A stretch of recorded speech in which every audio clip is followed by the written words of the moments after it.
And joining me right now on set is Muguette Guenneguez of NAMI. Thank you so much for joining us. Thank you for having me. Absolutely. I thank you and Omari for actually inviting me to come to your set this morning and talk about a very important subject in our community. So thank you. Well, you know what? You're absolutely right. It really is important. And what I love knowing is that we have a lot of amazing folks like yourself who are working on these issues of mental health. Let's get into it. So, what is your role at NAMI? And then we'll get into what NAMI actually stands for and what it is. Thank you. Thank you. My name is Muguette Guenneguez. I'm originally from Haiti. My family left Haiti 45 years ago. We settled in New York City, and I've been in Seattle for the past 30 years. I am the executive director of the National Alliance on Mental Illness, the Seattle affiliate of that alliance. There are over 900 affiliates in the United States. It was actually started right here in Seattle by a lady named Eleanor Owen 42 years ago. This lady is still alive. She's 100 years old. So I am happy to continue that tradition. NAMI was originally created by this lady, as I said, because her and a good friend of hers had children who were diagnosed with schizophrenia. And they had nowhere to turn. The doctors gave them the diagnosis and gave them some medication, the young people. And the families had no idea what it was, how to deal with it. They could not understand the language that was used around mental illness. So this lady was a little bit frustrated, and she figured there must be a lot of people out there dealing with that same issue. So she started NAMI Seattle at a kitchen table with a couple of other friends. And this has grown 42 years later to this national organization. I myself, as the executive director, NAMI Seattle has been a very white organization. I mean, it's all over the US, but NAMI Seattle has been fairly white. What I wanted to do when I came in as the executive director is really reach out to communities to let them know what we are about and what we do. The services are free. Our office is located in Ballard, and I think geographically also that was the reason why a lot of people, I live in the South End, why a lot of people didn't know about NAMI Seattle. But I want that to change because what we do is necessary, and I want the people in our community to know that it is available for them. So you're talking about free services, and when you talk about mental health services, oftentimes that comes at a hefty cost for our families. What are some of the services that NAMI provides? You know, what we recognize is that the mental health system is the systemic racism is embedded in the system. That's one thing. And the second thing is that if you do not know how to deal with your parent or your child or yourself, your diagnosis, you really have no way to support yourself. Let's say someone is diagnosed with a mental illness, depression, for example. The doctor gives them medication and they see a therapist every month.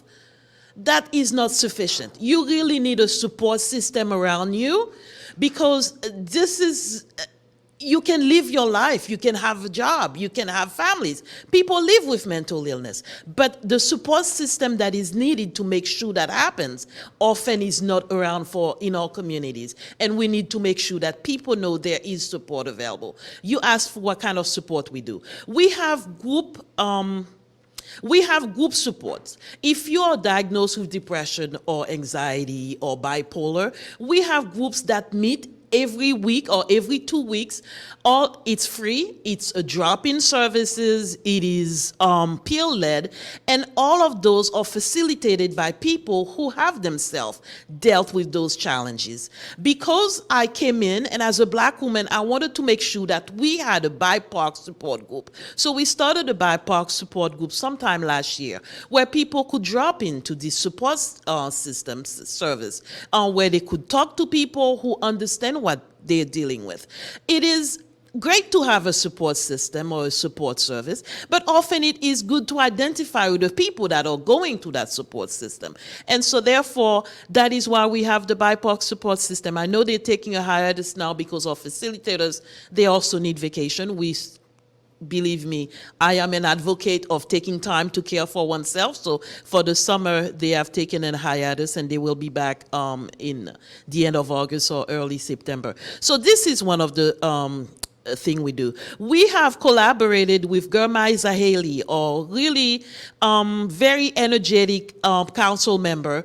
We did with him and his office what we call a Black Mental Health Forum. We did that a few months ago, and we wanted to do them twice a year, because this needs to be in the conversation of everyday communities. Mental health is not something you talk about when somebody is sick. Mental health is something you talk about constantly, because our community has been dealing with this for the last 400 years. Yeah, I mean, you're so right when we talk about how it's permeated so much of the mental pieces of ourselves and of our lived experience. So I know there's several groups that are out here doing a lot of mental health work, and you talked about collaborating with Gurmai Zahalai, which is awesome. He's always trying to do so much he can in that King County Council seat.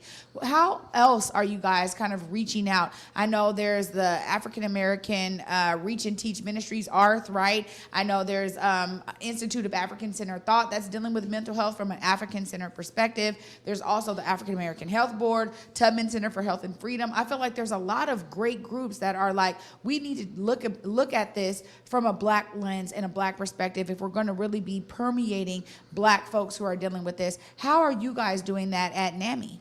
This is an excellent question. Thank you. I mean, I'm so glad that I'm here, because this is a message that we need to go out there. I would say sometime maybe less than 2 years ago, I was talking to a lady, and I said, I need to reach out to the community, the Black community, because this is an important subject and we need to have that conversation. And she said, Muguette, the church is our spiritual hospital. And I said, okay. I need to be in those Black churches, because I need to speak to the people that are coming there or going there every week, but I also need to speak to the pastors, because they have a bully pulpit, and I want them to use the message that mental illness is not your fault. It's okay to come forward and talk about it. I mean, it is stigmatized. In my community of Haitians in New York, where I grew up, when my siblings got sick, we didn't talk about it. We were ashamed. My family, my mother prayed harder. My father prayed harder. We were lost. I wish there was a NAMI at the time to really reach out to and understand what this diagnosis was about. It's no one's fault. But some people are predisposed to mental struggles because of the history that Black people have dealt with in this country. So therefore, what are we doing? We are reaching out to community, and we're reaching out to the churches. We're reaching out to African Reach and Teach Health Ministry. It's Mary Diggs Hobson. We reach out with her, and we put together forums fairly every 2 months about Black mental health. People come in. Sometimes we have 15 people, sometimes we have 25 people. Everything has been virtual. But this is great, because that didn't exist before. So it's not something we need to talk about once. We got to keep at it, and that believe, sometimes when you spread a lie, it doesn't take long for it to spread. But the truth takes longer.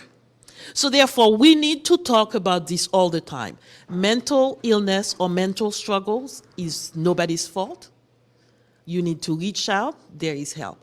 I'm not sure if I answered your question, no, but you did. No, you really did, because I think that is really important. I think for me, one of the things that we deal with, I think in probably all communities, but I am coming from a Black community perspective. And so one of the things that I've seen is that a lot of things are happening in silos, right? And so when we talk about having a major impact, oftentimes it isn't actually doing what it could do if it just collectivized, right? So I love hearing that, you guys have reached out to ARTH, that you're doing that kind of work. I think too that some part of this about permeating the community is getting out there in these events. And I'm just going to ask you, if you guys have thought about some of these amazing events, just tabling and having a booth so people can get some more information on NAMI. Absolutely. And this is something we have been doing, but we're going to continue to do.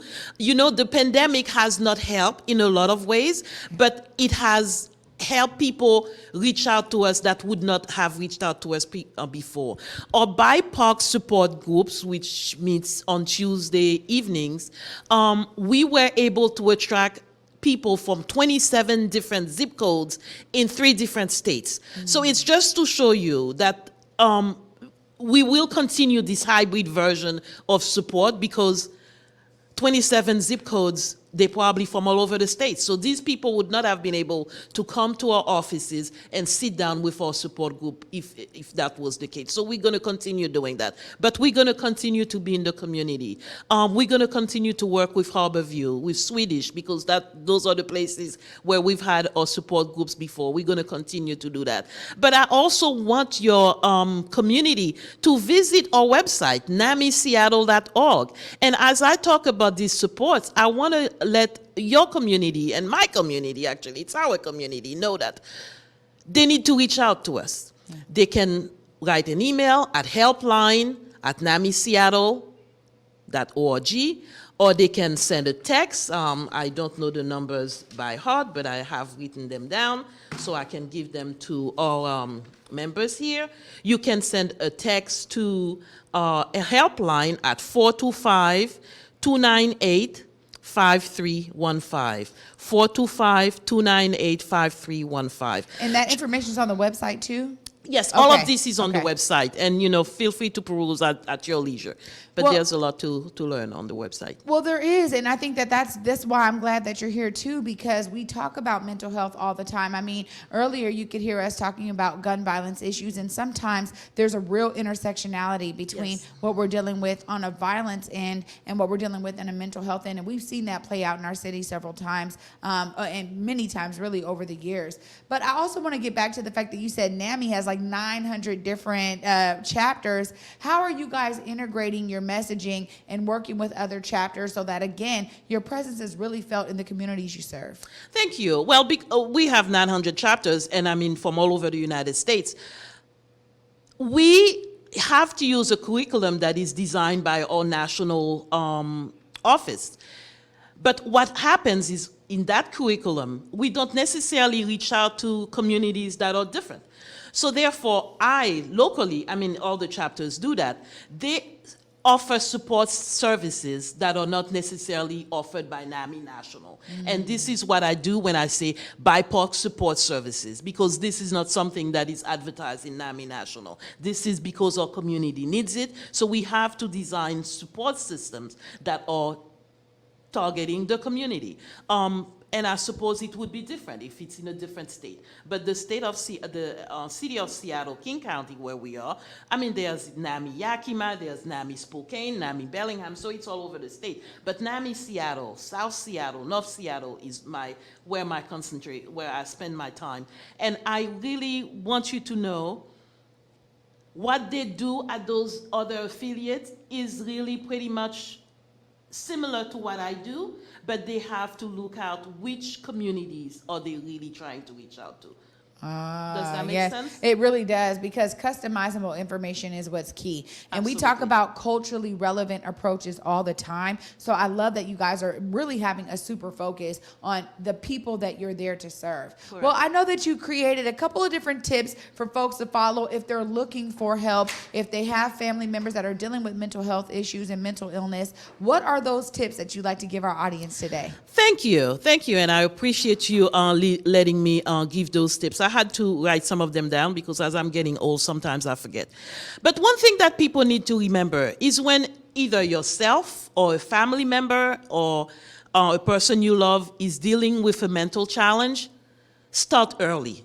Don't wait for it to become a crisis, because when it becomes a crisis, then you have the police jumping in trying to solve problems, and they're not equipped to solve those problems. So therefore, it is important to do it early. When I say do it early, reach out to NAMI Seattle.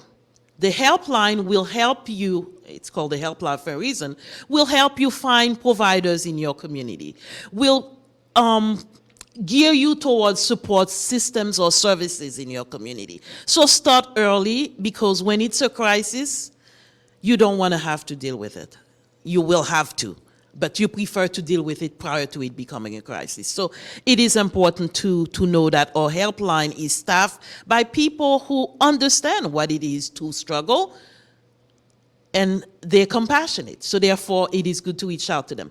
The second thing is to find support, whether it is a person you know or a family member, but somebody who will listen to you. Not somebody who will say, okay, well, let's go have a drink. You will feel better afterwards. No, somebody who will really listen and say, you know, Muguette is saying something that she hasn't said before. Maybe I need to be paying attention. So find somebody like that. Somebody who gets it is what we call it. And then talk to this person, and together, hopefully, you can find ways to navigate this system of mental health.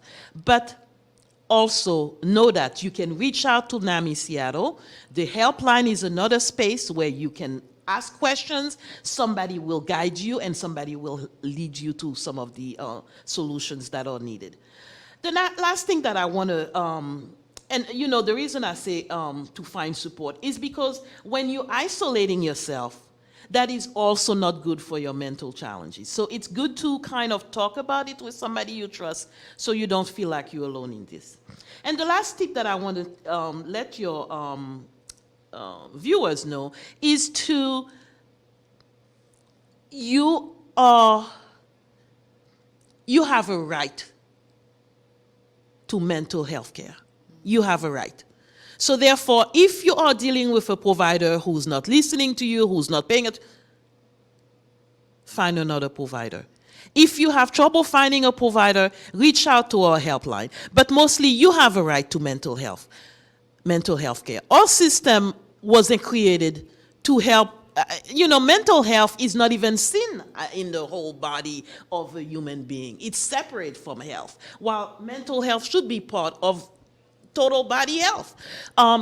This is an event for African American. This is really hurting us because we often don't have enough providers. We often are misdiagnosed and taking medication for something that is probably not appropriate. So if we feel, use your common sense. If you feel that something is not working for you, move to another direction, find other people, find other providers. Also, I have to say that you have to surround yourself with people who care. It's not often easy because, we isolated as it is. We only see few people. We have some coworkers. But also try to surround yourself with people that have your best interest at heart. And your wealth is in your friends and your family members who want to see you well. So therefore, it is important to center your life around people that are going to care for you, people that are going to be hearing you, and people that are going to be standing for you if you cannot. So all I want to say is that mental struggles, mental challenges, nothing to be ashamed of. Nothing. Wow, Muguette. You're absolutely right. And we've had other experts here. I just feel like you're really echoing so much of their sentiments around, doing it early, making sure that you're surrounded by support, reaching out. NAMI is a great institution for folks to reach out to, get connected with those, BIPOC, I love to say global majority, y'all know, yes. but get connected to those like global majority groups and support groups, because oftentimes you need to understand that you're not the only one dealing with this issue. So I really appreciate you for coming on and shedding some light on NAMI, what you guys are doing. One last time, let's make sure the audience knows exactly how to find these resources you were describing today. Yes, our number where the audience can reach to is 1-425-298-5315. And you can send an email to helpline@namiseattle.org. But I don't want to end this without thanking Omari and you for making the space for this to happen today. We are reaching out to people that probably do not hear this message. So I am glad we do, and I will continue this work because it's important to me, it's important to our community. Thank you for having me. Absolutely, Muguette. Thank you for coming. And you guys heard it right there from Muguette. I mean, you know, I always love a thorough line of how we're all seeing ourselves as part of the solution. We have talked many a times right here on the Morning Update Show about the importance of mental illness and about the importance of early diagnosis. You're not alone. If you're out there and you're struggling, there are support services for you. Please look up NAMI, find their website, NAMI.org, right? NAMI Seattle, NAMISeattle.org. NAMI Seattle.org. Yeah, there we go. NAMI Seattle.org. You know, look up some of these resources that Muguette is talking about. It's important that you understand that there is a wealth of folks that want to enwrap you in love and really show you the support that you need, because as Muguette just said today, you can get through this.